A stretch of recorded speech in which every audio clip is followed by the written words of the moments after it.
আসসালামু আলাইকুম প্রিয় বন্ধুরা। এই যে ব্রাজিল ভক্ত তুমগো কইতেছি তুমগো, আমার স্ক্রিনে প্লেয়ারটারে চিনো? চিনো?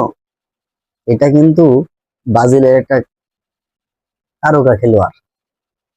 এর খেলার প্রেমে পড়ে নাই এমন কোনো মানুষ নাই। তো ভিডিও টিডিও দেখো, তাহলে চিনবা, তাহলে বুঝবা। এ কিন্তু একজন তারকা খেলোয়াড়।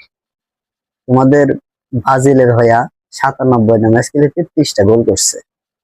আর এর একটা বৈশিষ্ট্য আছে জানো, মুখে হাসি, সবসময় হাসি, খেলে আর হাসি, হাসি ছাড়া ওর মুখে কিচ্ছু নাই। ওর যে ছন্দ খেলার, চুলগুলা যে সুন্দর সাপের মতো লাফাইতো, স্টাইল কোন দিক থেকে কিভাবে বল চেয়ে ঘুরায় বাইকে নিয়ে আসে, মানে দেখার মতো। ওই যে মেসি যেমন, দেখো না, মেসির মতো, সেম মেসির মতো।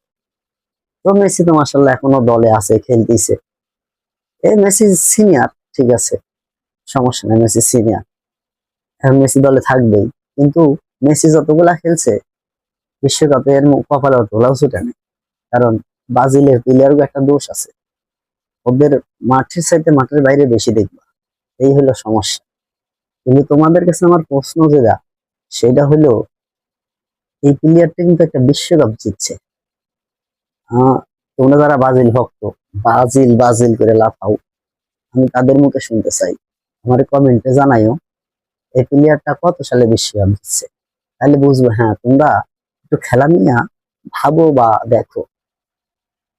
কারণ এবার ব্রাজিলের যে অবস্থা রে ভাই, ব্রাজিল এখানে কোনো আশা করা সম্ভব না। দেখবা ব্রাজিল এবার সমস্যায় পড়ে যাবে গা। আর্জেন্টিনা তো উঠতেছে, প্রথম একটা ম্যাচ জিতি একবারে উঠতেছে, তা আবার কি মেসি হ্যাটট্রিক! ওরে বাবা রে বাবা, রোনালদো তো গায়ে ফালাইছে। এখন স্বীকার করতে হবে, সর্বকালের সর্বশ্রেষ্ঠ খেলোয়াড় হবে এই মেসি। কিছু করার নাই, যারা ব্রাজিল প্রেমী তোমরা মাইনা নাও, দেখো এটাই সবচেয়ে ভালো হবে। যাই হোক, কমেন্টে বইলা যাবা এই রোনালদিনো কত সালে বিশ্বকাপ জিতছে, তাইলে বুঝবো। তোমরা একটু খেলা টেলা দেখো।